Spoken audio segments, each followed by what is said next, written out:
Hello and welcome to my podcast. Do me a favor, subscribe to the John Keim Report wherever you get your podcast. You watch it on YouTube, hit that like button, hit that subscribe button. You can find us there as part of Empire Media. That's AMPIRE. Always much appreciated when you tune in. And don't forget, you can always read my work on ESPN.com, especially this week. On ESPN, we're going to have free agent trackers the entire week. So if you want to know the thoughts on signings all over the place and who's doing what and what the opinion of those signings are, go to ESPN.com. And so you can learn about the teams other than the Washington Commanders. All right. Today, I'm joined by former Washington Redskins general manager, Charley Casserly. And I wanted to bring him on before free agency because this is going to be kind of a hectic week. So I'm going to run this one out on Sunday morning, Saturday night, just because I think it's good in terms of roster building, his thoughts on Josh Harris, Dan Quinn, and just some free agent lessons that he learned from the past that he thinks still applies to now. And then also taking a look at the draft. What things would he look for in a quarterback when looking at the draft? Just talking a little bit about Jaden Daniels, asked him just how he would process the Daniels. He loves to run, will get hit, but can you get him out of that? And he gave a good answer for that. So anyways, stay tuned for that. Play that in 1 minute. And also, again, I'm going to have a lot of free agency updates. I will be doing a live stream show Wednesday night. Stay kind of tune in, or I'll let you know what time that's going to be, probably around 8:00, most likely, just to do a quick wrap up of the first day. And shoot, by the time when I do it, they might be signing guys still at that time or after that time. I do think they're going to be active to a degree. I don't think they're going to be crazy spenders. I don't, kind of warned by people there, like, don't expect these big splash signings. Adam Peters is more of a second wave of free agency type guy, but that doesn't mean they're not going to be active, because they do have a lot of holes to fill. And there will be some interesting guys early on that I think they may try to take care of. So we'll do a live stream show Wednesday night and then go from there. I may have one on Thursday as well. I will be doing podcasts throughout the week, just kind of wrapping up, looking ahead. There may be quick ones, but they will be done. So there you go. That's it for me. So here's my conversation with former Washington Redskins general manager, Charley Casserly. Charley, I greatly appreciate you joining me. You know, I always appreciate your insight and have enjoyed talking to you over the years. So I did want to start off with Josh Harris, new owner. I'm curious, he's been around now for about 6, 7 months, 8 months. What has been your take on him as an owner? And I know it's just starting, but and him as an owner in general, what he's done and what you think of him overall. Well, let me say this. I don't know him and I haven't talked to him, but I do know somebody that knows him very well. In fact, two people that know him well. And they both thought it was a good hire, okay, by the league. An experienced owner, to say the least, but I thought he's a good person. He wants to win. He wants to do right by the fans, and that he will be the right man at the right time for the job. Now, I think he's going to have to learn the league. What do I mean by that? Got to learn who to trust, who not to trust. That takes some time. But if you look at the things, I mean, he attacked the stadium, and he's obviously very quiet what he does. So his plans on trying to get a stadium built, which was a 10-year odyssey for Jack Kent Cooke. Yeah. So let's not expect this to happen soon. But he knows how to do that part of it, and he's doing it quietly, which is good. He's trying to improve the present stadium. They're going to play there, so he's doing the right thing there. If you look at it from the outside in, he brought in Rick Spielman, which I thought was an excellent move. Rick is a experienced general manager. He knows the league. He knows who to call. He knows who to trust. I thought that was a good move there. You could see that from the outside in, he's involved in some things. He's a listener in others. He goes to the combine. He sits in on the quarterback meetings. He's going to let other people make the decision, but he's doing the thing he should do. I don't think there's anything wrong with an owner going to do that. If I owned the team, I'd do that, right? So he's learning his people. He's learning the players.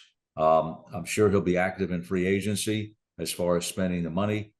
So I think I've got to give him an A so far. But again, it goes back. Two people I know him, but different parts of his career, give him high marks, and I value their judgment. So you were around, obviously, when there was an ownership change the first time. You've been around in helping build an expansion franchise. What is the key to putting together? Because they have to put together a new organization now, essentially. What's the key to getting it right? How do you go about building a good franchise again? Well, it starts with the owner. And the owner, it's interesting. I worked for a veteran owner and a rookie owner. Okay, two rookie owners. With the little bit I was with Dan Snyder, there's a huge difference between the two of them.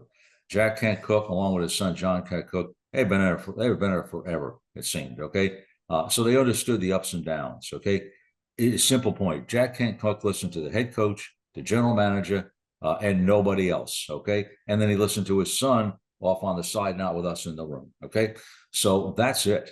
Okay, you get into other situations, they're listening to anybody and everybody. Okay, that becomes a problem. They don't know who to listen to. They don't know what the agendas of people are. Jack Kent Cook always gave us, and John Kent Cook always gave us the resources to win. Now, it wasn't a blank check, I can tell you that. There was some knockdown, drag out battles. But what they were doing is testing you. They weren't stopping you. They were testing you. Okay, do you really believe this? Okay, do you really think you got to do this? You always won the argument. Okay, but you better be right with the argument. So that's fine. We understood that. Okay, so you have those things. So it starts with ownership. Then the head coach. It's the single most important hire. You know, I work for 2 Hall of Fame head coaches. That's rare. George Allen at the end of his career in Washington, Joe Gibbs through his entire career. Okay, so you have a great coach.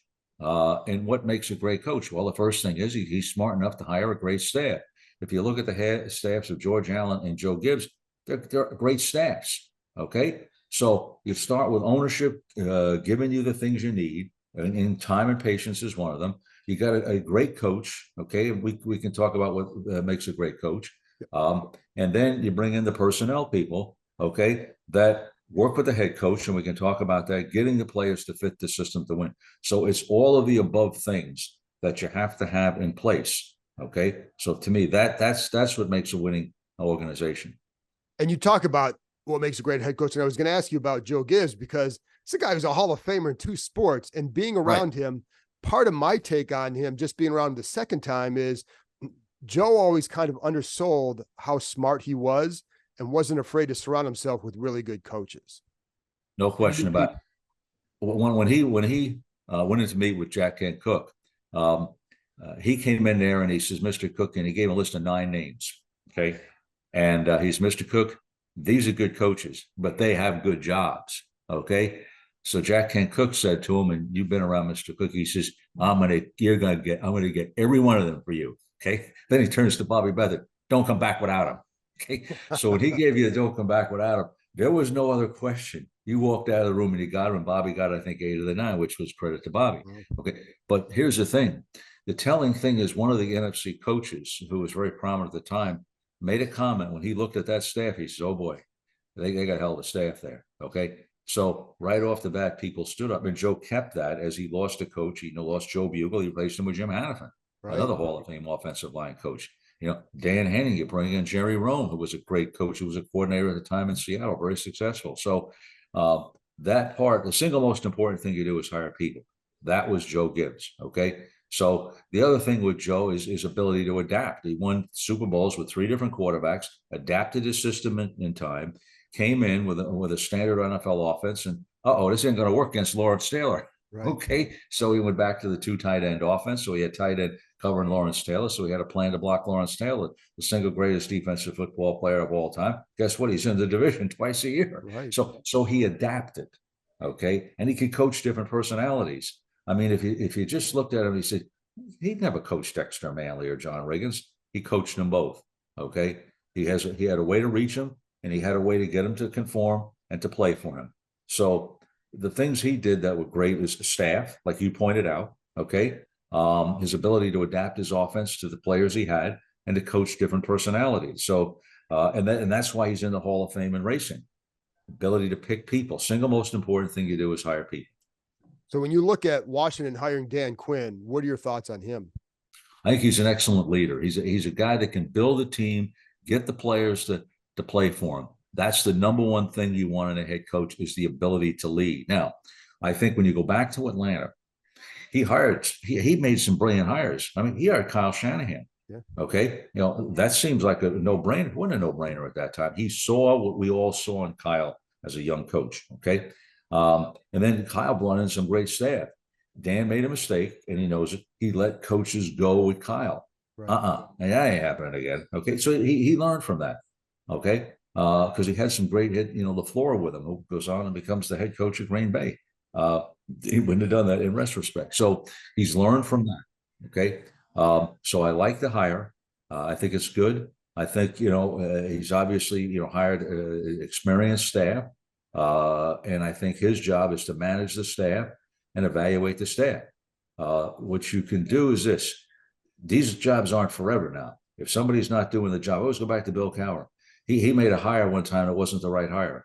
The guy wasn't, what do you call, working with Cordell Stewart, gelling with him. Bang, going the first year. So look at your staff.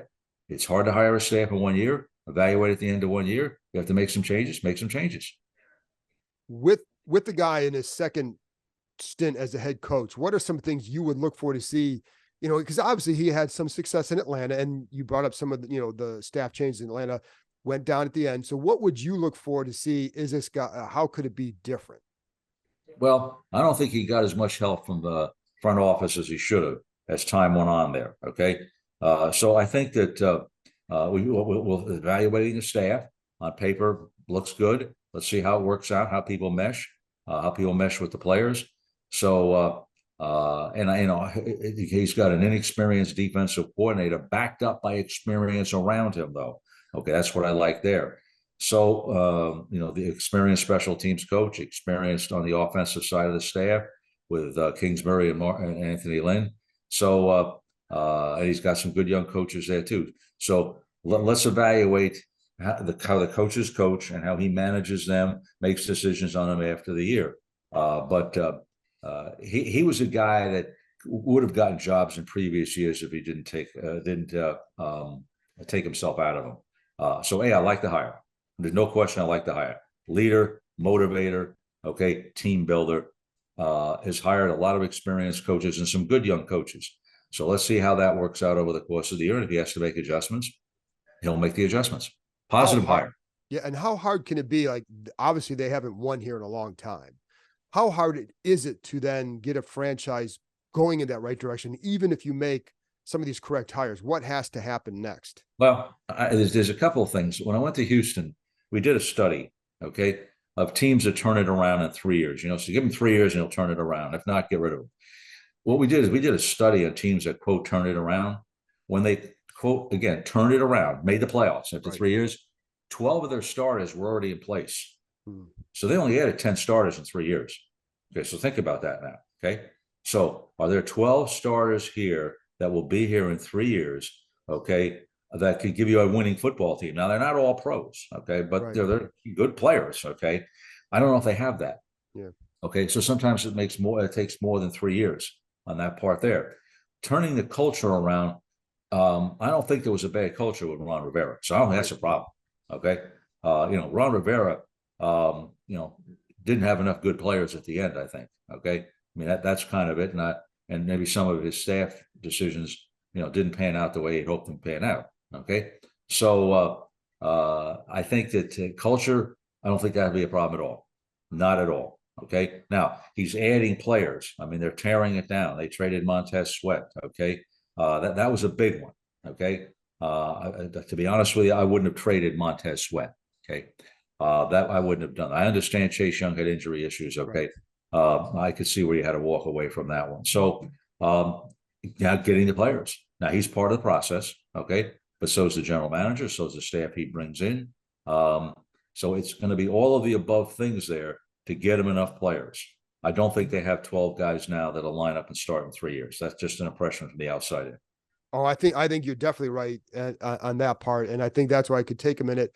Then it's like they have money to spend in free agency. We have free agency coming up. How would you approach it if you're rebuilding a situation like this? I think there's two concepts here. First is the money. I'd flatten the contracts. If you got enough money, you got this money, flatten the contracts. If you want to even front load the contracts in some way, do that so that you can keep money rolling as you go forward. Okay, that's number one. There's some basics. I mean, what I'm saying here is very basic, and everyone knows the same things. Sign players going into their second contract. That's your priority. You got a lot of holes. Take the best player available. So those are a couple of concepts there. Your goal to me is come out of free agency with no needs for the draft. Okay, all right. Now, quarterback obviously is a need. Well, they've got a quarterback and Howell, so that's fine. They can go line up and play with him. Is he the ultimate answer? Probably not. Okay. So you don't have to go sign, to me, a veteran quarterback in free agency. That'd be one there. So when you get to the end there, when you've taken your A-list players, the guys that you're going to pour money into, and you're going to overpay them because they're not going to come here for less money. That's for sure. Okay. And that's why, a guy like Adam Peters has been around the block, Martin Mayu, Mari Herney, these guys are experienced guys who know agents. Agent relationships are crucial. There's no discounts, but you got to be in the final three. Right. Okay. We were always in the finals every time. Okay. Then it was a question of whether we wanted to pay the money or put the money into somebody else. Okay. So they've got to be in the final three, and they have enough experience in that free agency to do that. So to me, flatline or front load contracts to save money, stay on second year contracts, fill all your needs. How do you fill all your needs? Well, if you think Zach Ertz can still play, which they do, you sign 1 year contracts. Okay. What's going to happen is the market will fall off a cliff at some point, and then you'll have the edge in the market. And that's where you can sign guys for not a lot of money, at least so you can line up and play in mini camp anyway. Way to look at it. And that's, I think they will be active, and I think they're going to look for like that. You said the second wave of free agency is where I think a lot of times sharp teams were going to get their value. What are some of the biggest mistakes you've seen made with free agency over the years? Well, I think that if you look at the batting average in free agency, it's not great, but the draft is only there's only a 1/3 batting average there too. So let's not get concerned with batting averages too much here. And I'm not dismissing the fact that you should just ignore your mistakes, but I think fit. Now, there's two ways to look at fit. Okay. Does the guy fit the system? Okay. Does the guy fit the system? Okay. And that's crucial. Now, no, if you're going to be a zone team, okay, then, do you sign a corner that's a great man-to-man guy and pay him a ton of money? I don't know if we need to do that in that situation. Okay. You're trying to fit the system, not have headlines. However, Ron Wolf, Hall of Fame general manager, he's in the Hall of Fame, but he went 0-26 in Tampa Bay. And he wrote this on his board in Green Bay. I went 0-26 guys that fit the system. So the thing you have to fight from the front office is I need this guy because he knows the system. Okay. So there's a balance in there. When Rex Ryan, I think, went into the Jet job, if I'm not mistaken, he brought guys in from Baltimore who knew the system and knew the locker room. Okay. But they were the right guys. Okay. George Allen, third most winningest coach in the history of the National Football League during the regular season.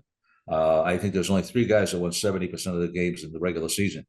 He was a master at guys that fit the system.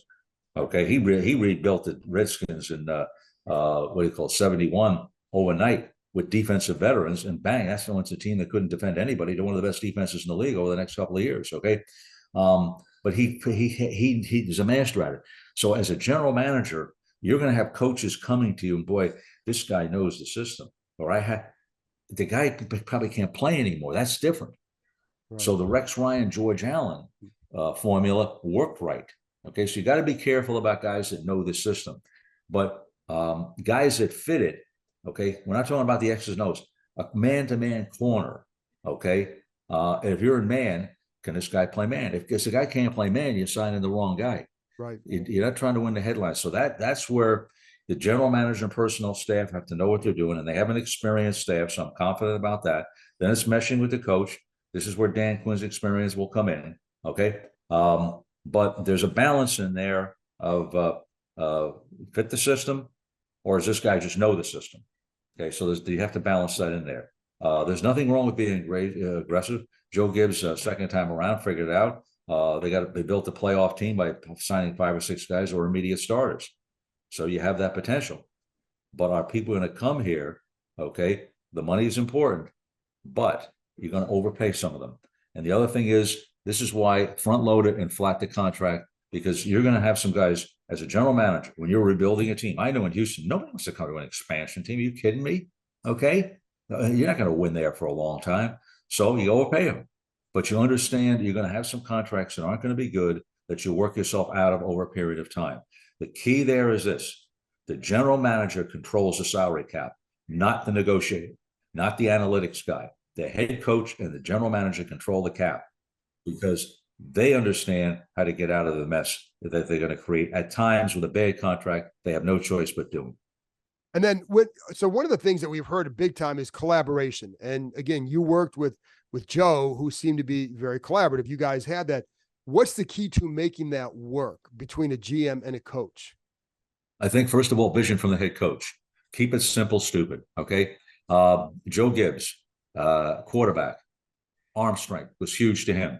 Toughness, intelligence. Okay. That's why you take Mark Rippon in the 6th round, because it's a 6th round pick. Okay. All right. Bill Cowher. Okay. Another Hall of Fame coach. Houston were going 34 defense. Tom Capers knew it. I didn't. Okay. So I wanted to learn a 34 defense. So I went right to Pittsburgh. It was the only team running 34 defense in the year 2000. Okay. And we played 2002. So I met with Bill Cowher, met with Kevin Colbert, respected them both. And I go to Cowher. I says, okay, what do you need an outside linebacker? Pass rusher. How big? Pass rusher. How fast? Pass rusher. I got it. James Harrison, the guy they had was 5'11". Now they cut him 3 or 4 times. Okay, so this is exactly they drafted this guy to do it. But if you were in the Parcells system, there's a certain height and weight and I guess speed that what that guy had to look like. Okay, so it's kind of understanding that part of it. Have a clear picture for your scouts that is simplistic that they can follow. That's number one. Gibbs always had that. He was great at that. Okay, and the offensive line, Joe Bugle, knock him off the ball. Richie Pettibone, we got to have speed and man-to-man at the cornerback position. Safety, the guy got to be a Phi Beta Kappa to call the defense. That's fine. Right. We get it. Okay. Now we're going to bring a guy in who's smart. All right. We understand that. So that's the vision that you have to lay. That starts the collaboration. The general manager's job is to make sure the scouts understand that. Okay. However you get there. We would have the position coaches come in and talk about it. We'd have the scouts travel with the position coaches. Okay. We'd look at tape with the coaches. Okay. So that's how we collaborated. Okay. And ultimately, we know somebody's got to make the decision. In the Redskin or Washington system, the head coach made the decision on the roster. The general manager made the decision on the draft. Everything else was mutual. Okay. All right. But there was collaboration. Our coaches went on the road with us as scouts to see the players. We looked at tape together. Free agency, we sat down and looked at tape together. We did that certainly in Houston. In Washington, we did it too. Probably not as much, but that depended on the coaching staff that we're involved with. Okay. So that's what we mean by collaboration. Okay. The draft room, Bobby Beathard did this. Everybody was in the draft room, all the scouts, even the young guys. There was no behind the door closed meetings. I ran it the same way. Why? Your young guys get to learn. Everybody sees how the decision is made. Everybody understands at the end of the day, somebody's going to make that decision. But the thing is, everybody has something to add to it. Every coach has something to add to it, his position, the coordinator, and obviously the head coach. So that's collaboration. So last topic, quarterbacks in the draft, because that's the big thing here, number 2 pick, as you know. How do you go about evaluating quarterback, in college, and what are some of the separators for you when you're looking at it? Well, let's go back to this is when I was working in television. Sam Arnold, I did a poll, 28, 29 teams of the decision makers now. Okay. 25 had Darnold rated number 1, I think. Okay. That didn't work out, and I did it. Cleveland took Baker Mayfield. All of a sudden, Baker Mayfield's a playoff quarterback this year. How did that happen? Okay. Look at the coaching, the system, et cetera. So there's going to be more mistakes than correct decisions. So it's a hard decision to make. Okay, it really is a hard decision to make. Okay, all right. Let's start with what's our vision. What are we looking for? Okay, can we sit there? And this is hard to do because we're dealing humans. It's humans evaluating humans. Right. Okay, and you can do all the analytics you want, and analytics are important. A chart where the quarterback gets his completions. Okay, percentages. That's as old as I did. I did that. I was coaching high school. Okay, that's a long time ago now. Okay, so nobody invented that. Your technology is better, but nobody invented that stuff. Okay, so is this guy completion percentage behind the line of scrimmage? Is it 5 yards downfield? Can this guy throw the deep ball? Okay, things like that. So the point there is this. Okay, what's your vision? What are you looking for? Bill Walsh, accuracy, quickness of decision. Belichick, quickness of decision. Okay. So figure out what's the most important thing.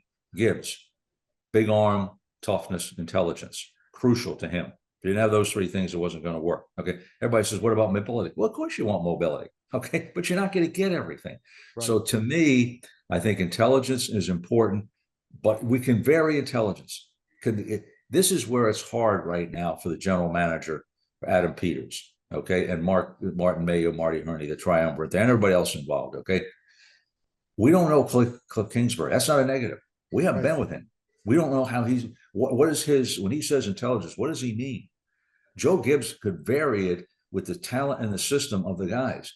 Okay. Now, you still wanted to aim for a high level, but he adjusted to his different quarterbacks. He won with 4 different quarterbacks, Jay Schrader being the 4th one. Okay. So learning your coaches, Al Davis used to say the most important thing you got to do is learn your coaches. That's a challenge in your first draft, especially now when you got a quarterback. Okay.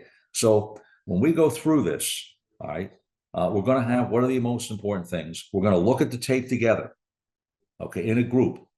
So, and that should start in the off season right now as they are evaluating Howell. The pro scout should be in there, learning what the coaches look like. And your general manager guy, he's in 5 different directions. So he's going to have to steal some of that time. So I'm learning my quarterback and my offensive coordinator people, evaluating the people we have, evaluating, sitting in there as they go through the spring, because I'm learning them. Okay. That's crucial. All right. So what we're looking for, basically what you want is intelligence. You'd like mobility, but it's not essential. But if he doesn't have mobility, he's got to have decision-making and accuracy. Okay. Some guys couldn't. I always said about Tim Tebow, if he learned to dump the ball off, he'd probably still be playing. I didn't think he could see well at the second level. That was my evaluation of him. That was a problem for him. Okay. So those are the things there to keep it simple. Let's get on the same page. There's a learning curve for both the personnel side and the coaching side with each other. Okay. You're going to marry that film and you're going to keep going and going and going at it. Okay. Then you need some kind of psychological evaluation to mesh with what you're talking about. And the owner, be prepared for it not to be right, because most of them aren't right when you go high. And you know what? This owner's been around. He's going to know, hey, I'm sure he's had some swings and misses with the Philadelphia and the Jersey Devils, but he knows you just keep swinging. That's all there is to it. So. That's what I was going to say. When you don't have a quarterback, then you've got to keep trying for it, because there's some people like, oh, trade back, get more picks, build around Sam. But to me, you've got to go for this guy, correct? If you have the second pick. It's hard not to, but that's where you can make mistakes where you force it. Okay. But it's hard not to. But I think there's enough possibilities, okay, where they can take somebody and hopefully design a system where the guy's successful along with patience. Quarterback, I don't know these quarterbacks that well, but I'm looking at Carolina. I talk to people, okay? They want to make them successful. Build an offensive line, my guys. Right. I'm not saying they didn't try it, but if you don't fix that one, a guy's got no chance. Right. And they know that. So it's easier said than done. Well, that's what I can say. Last thing is, and how do you make sure when you get that guy in here, what are the keys to helping that quarterback develop and grow? It is not, as you know, it is not easy. There's two schools of thought. One, you play them right away, and two, you don't play them right away. Okay. In Houston, we didn't want to play David Carr right away. And we built on paper a hell of an offensive line. The problem is our both tackles never played for us, really. They were injury prone. They passed all the physicals, and I'm not blaming the doctors. Casserly, Hall of Famer, never played for us. Young, our right tackle, Ryan Young, was a good player, and he was hurt. And we could never get the tackle position right from there. Our inside three were always pretty good. So that's the thing there is do you play the guy right away or do you take time? You don't have the luxury of Aaron Rodgers and the Green Bay plan or Jordan Love, because the next coaching staff will be there when they get ready to play that way. Perfectly, you'd like to be able to start the veteran, bring the guy along like with Kurt Warner and you did with Eli Manning in New York. That's what you'd like to be able to do. So you're going to work like hell to get that offensive line better. There's no question about that. And it's going to take you time to build up people around them. They've got some good pieces around them. If they can piece together an offensive line in one off season, It doesn't happen often, but it has happened on occasion.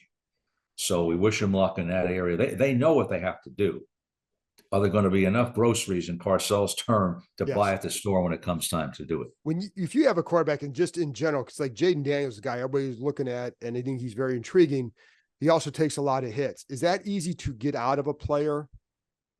That mindset, is it easy to change? You analyze why he's taking the hits. Is he holding the ball? Is it the system that's causing him to do that? You got to be careful about changing the system. Okay, so well, it's the system he's not succeeding at. Okay, that you have to really it gets down to, is it the mental part of it or is it the system? That's hard to evaluate. Okay, you'll all see the same thing on tape. He's holding the ball. Why is he holding the ball?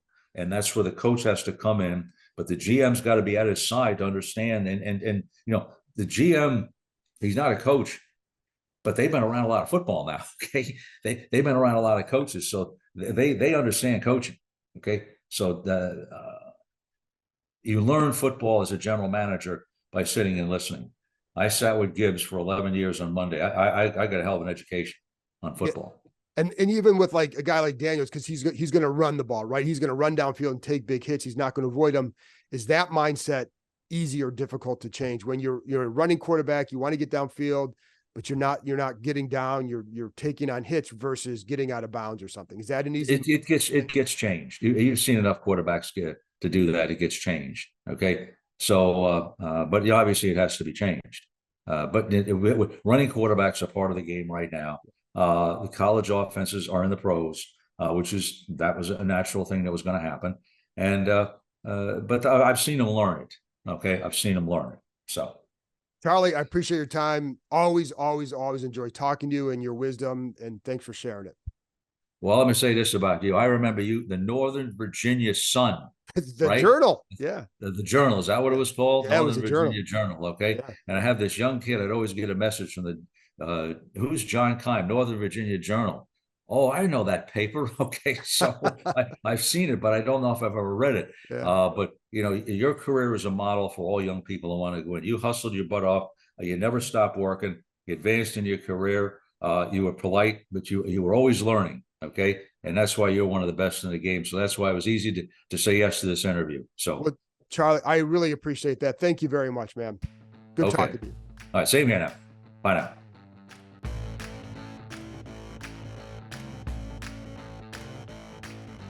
That's it for this episode. Thanks to Charley for joining me. And thank you, as always, for tuning in. Hope you enjoyed that one. I always like talking to Charley. He has really good insight.